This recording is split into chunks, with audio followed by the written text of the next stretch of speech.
Hey folks, welcome back to AAA Farms. James here. It is nice, bright, and sunny out. Not sure what the exact temp is now, but it's going to be in the upper 80s. I think the high today is like 89 degrees. Feels pretty good. Tomorrow I think the high is like an 84, and then Monday is 84, and I think Tuesday is like 82 or something. So, really great weather for what we're about to be doing. So for y'all that don't know, we're gonna get on the old tractor here. I got it to crank yesterday, and that video will be out before this one, so y'all will see all that. Got it ready to go. We're gonna go back to the very back, brush hog some of the 50 acres back there. No way we're getting done with all that today or even these next 4 days. Goal is just to get as much done as we can each day. And kind of go from there. So let's get this tractor fired up and we'll head that way. Let's see.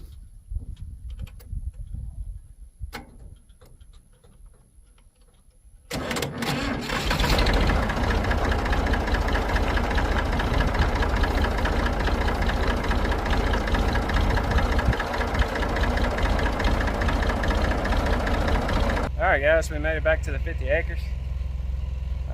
Did a couple things along the way. I had to put my battery in my deer feeder, and I made a few passes around it really quickly. It's kind of hot. As you can tell, I look a little red in the face. But this is what we're here for. We're here to get all this stuff here. There is 50 acres of this. It is not going to all get done today. We're going to try to get what we can get. There's some things here that we can get. And there's some things we can't, like that right there is probably about 5 inches thick. We ain't gonna get that with the brush hog. But a lot of this other stuff over here is like 1-2 inches. He'll eat that up, no problem. The game plan is we'll knock what we can down, and then we'll come back with a chainsaw or something to cut the rest of this stuff. But what I'm gonna start off with is over here. It's about right there. You can't really see it. It's a pass that I had started a while back with the old tractor. I'm gonna re-hit it, and where it ends, I'm gonna take a right and go that way, and it's gonna square off this little area here, and then I'm gonna try to get that done today. Here's my plan. We're gonna have to play it by ear and see. It's pretty hot, and might have to take a couple breaks throughout the day, but we'll see. Let's get started.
Alright guys, things ain't going as planned, which I know there was a good about 80% chance it was to this point.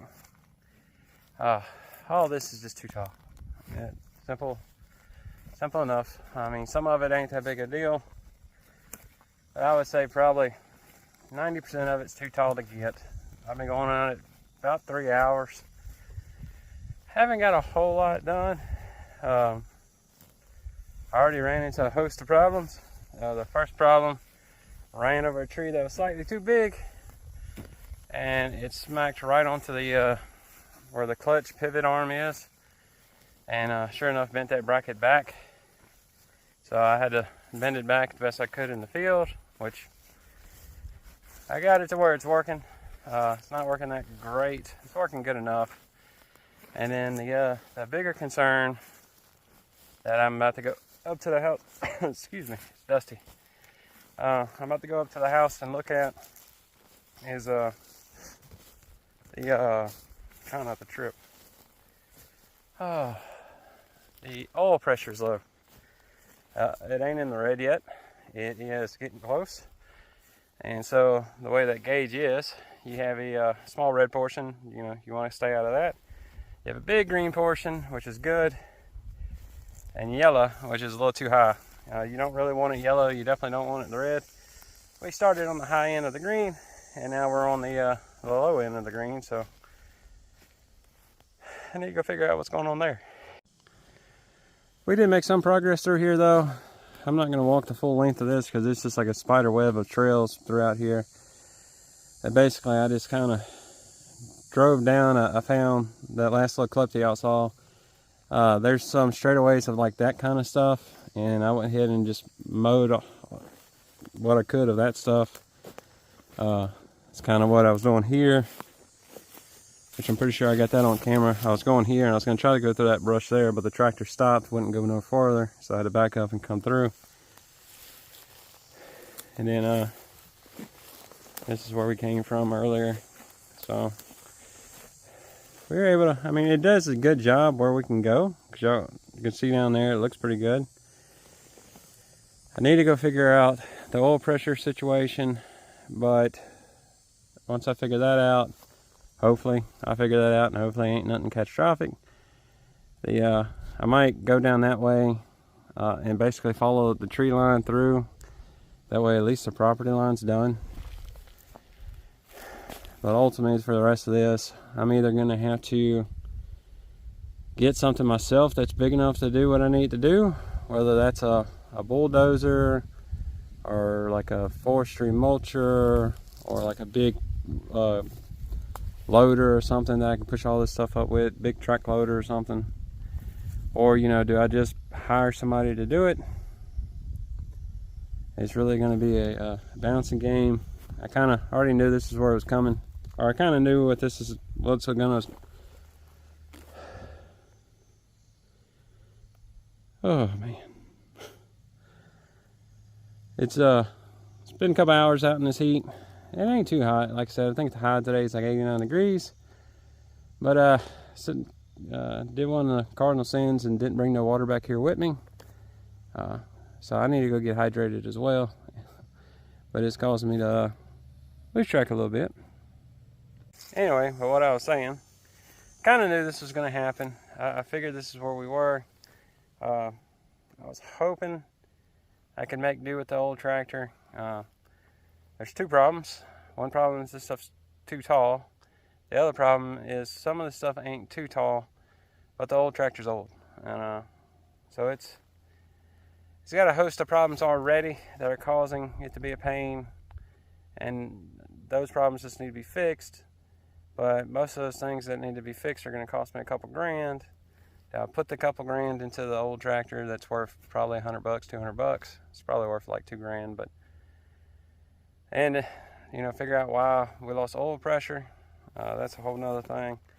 That's a major concern. So we're gonna go figure that out, or I'm gonna get up to the house today. That might be a tomorrow morning or later on this evening thing. I'm not sure yet, and go from there because it's pretty hot.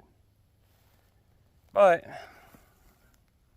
big debate. Do I buy a bigger piece of equipment that allows me to do this or take this out? I'm a big Kubota guy. I like Kubotas. I think John Deere's are great too, and pretty much all of them are pretty good nowadays with the tractors. There's a Kubota dealer like 15 minutes away from my house, along with an LS dealer, and every other tractor brand is at least an hour. And Kubota's a really great brand. I know a guy who owns a LS. He swears by it, loves it to death. But I've used Kubotas when I was in high school. I used to work for a local lumber company when I was in high school and did a bunch of brush hogging for them. And they had a Kubota and they had a New Holland, and the LS is pretty much a New Holland. So I'd much rather the Kubota. Anyway, my whole point, Kubota sells a 75 and a 95 horsepower skid steer that I could put a mulcher on front of. Land Pride has a design to where it looks kind of like a brush cutter. It is a brush cutter, but it also can mulch. I think for the 75 horsepower, it does up to a 6-inch tree, and for the 95 horsepower one, it'll do up to a 7-inch tree. I think they're pretty much the same width. It's just thickness of tree. Some of these trees out here are bigger than 7 inches, so not sure. Most of it I probably could get with that. But the other option is to get a skid steer with a big forestry mulcher, because then I can do whatever I want. But no matter, for all those options, we're looking at least $100,000, which I do not have. Definitely do not have. If I get the Kubota paid off in 4 years, I think is how much I got left on it, I could probably buy something then. But by then, all this is going to be a lot taller. I could buy a used bulldozer. You can find used bulldozers, decent shape, big enough, for anywhere from $15,000 and up.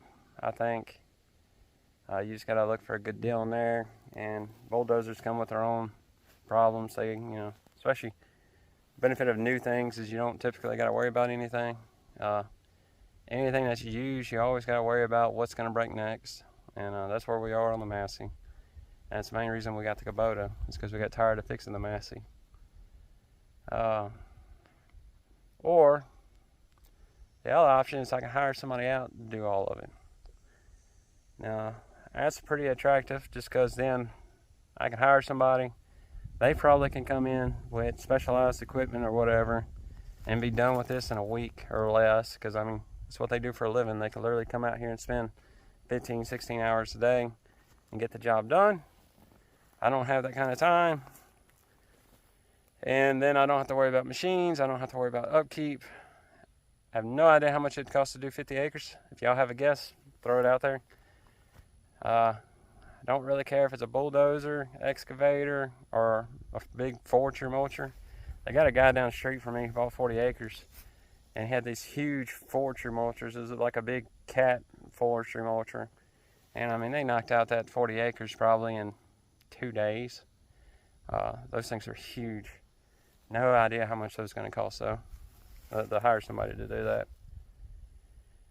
So, gonna have to weigh the options. I'm leaning a little bit more towards hiring somebody to do it, just because of one less piece of equipment I got to maintain on the farm. And in the long run, once this is all done, I'm probably not gonna have to do anything like this in the future. So, yeah, I would love to buy more farmland in the future, or more land in the future, which may or may not require it in that situation. Don't know if that's going to ever happen. And I don't know. It's a whole lot I don't know, so I'm going to get this old tractor up to the house, and either later on this evening or tomorrow morning figure out what's going on with it. Tomorrow, probably going to knock out this field with the Kubota. This is 8-acre field with the box stand on it, right there. Go ahead and get it knocked down for hunting season. And then go from there. Figure out what's next. Figure out what to do with the Massey. Figure out what to do with this mast. It really sucks we didn't have the Kubota sooner, because if we did have the Kubota sooner, I could have kept with all this with no problem. With the Massey Ferguson, I really struggled to keep up with what we already got. Big time versus with the Kubota, I can keep up with this stuff all day. So kind of discouraging, but it is what it is. I mean, here's the other kicker, guys. We got what, this is 50 acres here. I think I got 141 acres. So I got another 91 acres down this way that I need to fence in. I need to plow. I need to plant grass. I need to, expand it for the cows. If I could at least go through and knock out the border around this with the old tractor, I could at least go ahead and fence it in. In that case, I can let the cows in here and let them graze this. I mean, there ain't really anything they're going to eat, probably. I imagine there's some stuff, but they'll blaze some trails through there and, yeah, give them a little something. I mean, that 50 acres would probably be equivalent to this one field here with stuff they can graze. So at least I could go ahead and fence it in, and then, maybe we revisit. I don't know. We'll see. We'll see. Anyway, I'm headed up to the house to cool off. I'm going to go get me some water. Hopefully the tractor cranks. And we'll see. We'll see what's next. I'll talk to y'all tomorrow. I say tomorrow, but the next video. Thank y'all for joining me on the farm today. I know it was kind of a disappointment what we got done, but hey, it is what it is. It's part of farming. It's part of establishing a first generation farm. It takes a lot of work and time and money. We got willing to do the work. I got some of the time. I ain't got none of the money. So anyway, all right, guys. Talk to y'all next time. Have a good weekend. Y'all have a good one.